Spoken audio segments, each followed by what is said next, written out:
লক্ষ্মী দিদি, ও লক্ষ্মী দিদি, এদিকে এসো, এই আম গাছের তলায় আমি আর আছি। রাজকন্যা তো এদিক ওদিক চাচ্ছে, আমিটাকে? আমি আমি আমি আমি ওইখানে আও আছে দেখো। এবার নিয়ে এলো। হঠাৎ শুনলো, দিদি তুমি যেও না কাঁঠাল গাছের তলায়, দেখো আমরা বসে আছি, না হলে তো কিছুতেই শব্দ সাজানো যাবে না। তাকিয়ে দেখি আকার, হস্যিকার, দীর্ঘইকার, হস্যকার, রিকার সব ওদের নিয়ে এরম করতে করতে করতে করতে ও রাখলো। বাঁদররা বলল, তুমি এখন যাও, তোমার কাজ করো, তুমি সবাইকে খুঁজে পাবে। এখনো তুমি কৌটোটা নিয়েছ, হাতের মুঠোয় শক্ত করে রাখো। এইবার ও দেখলো কি, একটা গাছের তলায় ক খ গ ঘ, একটা গাছের তলায় চ ছ জ ঝ, আরেকটা গাছের তলায় ট ঠ ড ঢ, কাদা মেখে ধুলোতে পড়ে আছে। সবাইকে নিয়ে এলো। হঠাৎ নিম গাছের তলাতে এই কান্না আসছে। বাঁদররাও একটু ভয় পেয়েছে। রাজপুত কন্যার একটু সাহস জাগলো। ও ভাবছে যে কারা কাঁদছে।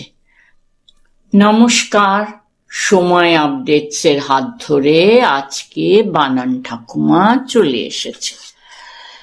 কিন্তু বানান ঠাকুমা তো রোজই বানান নিয়ে বলে, আজকে বানান নিয়ে বলবো কিনা জানি না, কারণ আমি যে কথাগুলি বলি বা তুমি যে কথাগুলি বলো, সেগুলি তো শব্দ শব্দ সাজিয়ে আমরা মনের ভাব প্রকাশ করি।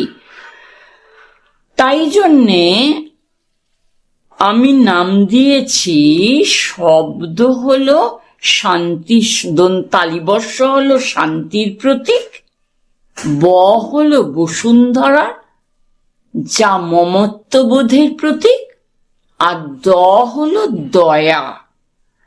শান্তি, মমতা, দয়ায় ভরাই পৃথিবী।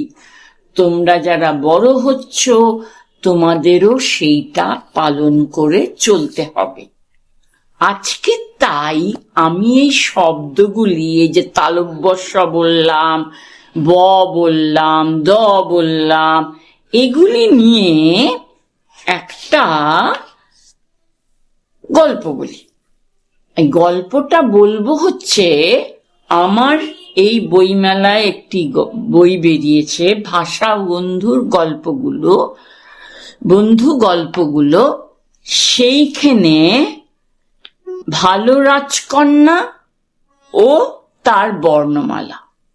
ঘোড়া ছুটে চলেছে টকবক টকবক টকবক করে। ঘোড়ার নাম টাবু। টাবুর পিঠে বসে আছে রাজকন্যা, যার নাম রূপকথা। রূপকথা ঘোড়া নিয়ে ঘুরতে ঘুরতে গিয়ে পৌঁছলো বনের ধারে। সেখানে দেখা হলো এক সাপুরের সঙ্গে। সাপুরে তার নাম জিজ্ঞেস করলো যেই, সে বলল আমি রূপকথা। অমনি সাপুরে লাফিয়ে উঠল, কি মজা, পেয়ে গেছি পেয়ে গেছি, কি পেয়ে গেছি। তা বললো, তোমার ঘোড়াটার নাম কি? বলল টাবু। চমৎকার, এই দিনের জন্যেই আমি অপেক্ষা করছিলাম। শুনেছিলাম টাবু নামে ঘোড়ার পিঠে চড়ে আসবে এই যে বনটা পেরোলে শহর, এই শহরে কে সে রক্ষা করবে। রাজকন্যা বলছে, শহরের কি হয়েছে? বলে, তুমি জানো না, এই শহরে কেউ কথা বলতে পারে না, একমাত্র একজন খুব থুরথুরে বুড়ো আছে, সে বলতে পারে। এখন দেখো মা, তুমি যদি এদের বাঁচাতে পারো। রাজকন্যা তো বেজায় অবাক। সাপুরিকে বলছে, সাপুরে মানে যে সাপ নিয়ে খেলায় বা সাপ ধরে। ভীষণ অবাক হয়ে তাকিয়ে রইল সাপুরের দিকে। তখন সাপুরে বললে উঠল, দিদি, ভাবছো আমি কি বলে যাচ্ছি? তবে শোনো, এই বনের পরেই আছে একটা শহর। এক ডাইনি সেখানে লোকদের মুখের ভাষা কেড়ে নিয়েছে, ছড়িয়ে দিয়েছে নিজের মুখের ভাষা। অনেকে সেই ভাষা বোঝে না, তাই বলে না। অনেকেরই ইচ্ছে করে না এই ভাষা বলতে। যারাই শোনে তারাই বলে ডাইনির ভাষা না আছে সুর, না আছে ছন্দ। বেশিরভাগ লোক বুঝতে পারে না বলে এসব কথা বলে। ইশারায় যে যার মতো নিজেরা কথা বলে যায়। আসলে এটা একটা অভিশাপ।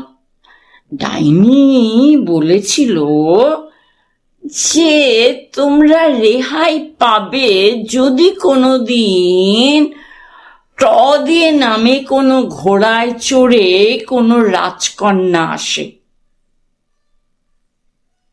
রাজপরিবারের কেউ এসে তাকে খুঁজে পেলে তার প্রাণটা কোথায় দেখা যাবে। ডাইনি কিছু বলেনি প্রাণটা কোথায়। ও না চুপি চুপি ওর প্রাণটা নিম গাছের তলায় একদম ভেঁধে রেখেছিল। এইবার রাজকন্যা চলছে চলছে চলছে। তখন রাজকন্যা জিজ্ঞেস করলো, সাপুরে ভাই, তুমি কি আমার সঙ্গে যাবে? বলল, না, আমি যাব না। তুমি গিয়ে ওখানে দেখবে ওই বৃদ্ধ লোকটাকে তুমি আগে খুঁজে বার করো। এবার রাজকন্যা গেছে, গিয়ে দেখছে যে মানুষরা কেউ করছে।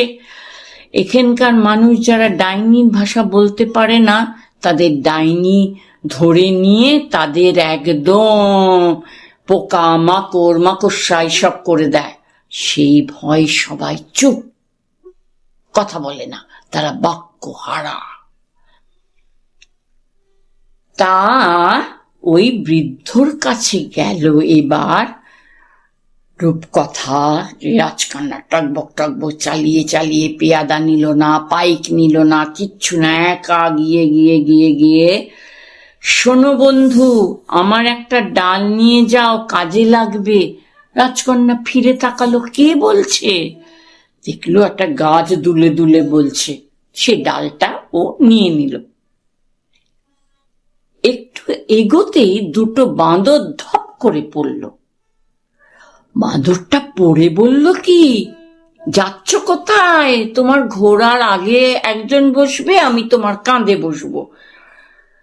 তো বলল যে এই ডালটা নিয়ে তোমাকে একটা নিম গাছের কাছে যেতে হবে। ওইখানে ওই ডাইনির প্রাণটা আছে। রাজকন্যার তো যতই রাজকন্যা হোক, যতই সে তরোয়াল খেলা জানুক না কেন, ডাইনির নাম শুনে সে একটু ভয় পেয়েছে। এবার ওই বাঁদর দুটো তাকে লাফাতে লাফাতে নিয়ে গেল নিম গাছটার কাছে। নিম গাছটায় গিয়ে বললো, খোঁড়ো খোঁড়ো খোঁড়ো। ডালটা এমন ছিল এরম 3 রকম করে বেঁকানো, সেটা দিয়ে খুঁড়তে খুঁড়তে খুঁড়তে খুঁড়তে একটা এইটুকু কৌটো পেল, ধুলোয় ভরা, কাদা। তবুও ওই কৌটোটাকে যখন ধুলো ছাড়িয়ে দিল, তখন দেখলো মণিমুক্ত খচিত।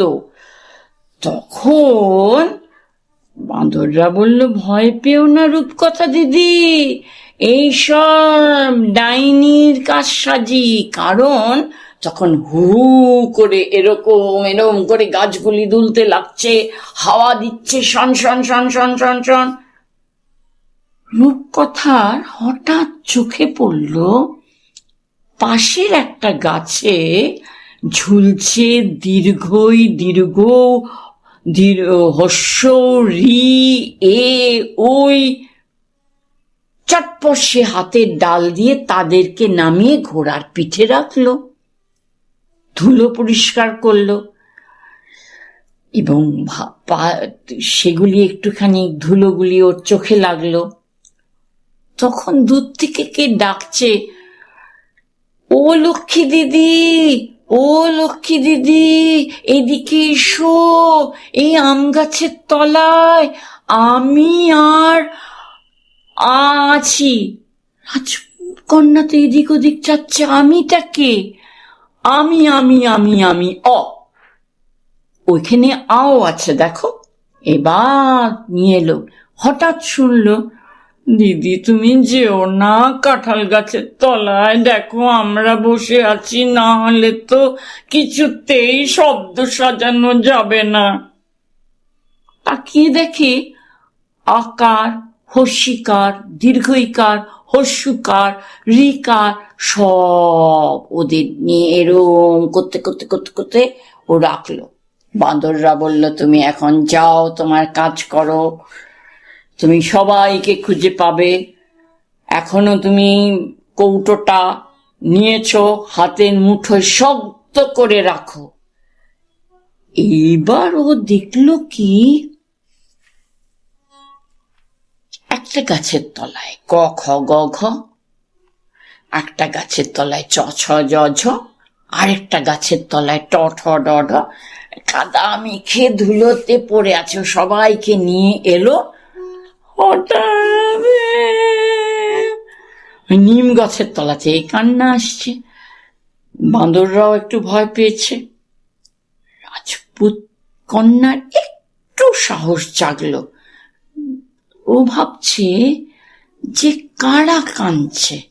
তখন দেখে মূর্ধন্য ন দন্ত ন ম কাঁদছে। বলছে আমাদের না, আমরা। তখন বুঝতে পেরেছে এরা তো নাকি সুরেই কথা বলে। ওদের নিয়ে এসছে। নিয়ে আসতে আসতেই তিনটে স বলল, আমাদের নাও, আমাদের নাও। তুমি কে? তাল গাছের নিচে দাঁড়িয়ে তালিবস্য বলল, আমি তালিবস্য। মূর্ধন্য স বলল, আমি মূর্ধন্য স, আমাকে দিয়ে শুধু ষাঁড় হয়, আর বৃষ্টির সময় আমায় কাজে লাগে। হ্যাঁ, কষ্ট পেলেও কাজে লাগে। দন্তস্ব বলল, আমি না থাকলে তো আশাও হবে না, আস্তে আস্তে কথা বলাও হবে না। তখন রাজকন্যা না ওদের কথা শুনে এরকম করে তাকালো। তখন বাঁদর দুটো এসে বলছে, এবার দাও দাও দাও, তোমার ওই তোমার তরোয়ালটা বার করো, এটাকে কোপ মারো, এই কৌটো খুলেই দেখবে একটা ভ্রমর, সেটাকে কোপ মারো। যেই না কোপ মারলো, সারা আকাশ কালো হয়ে গেল, হয়ে হু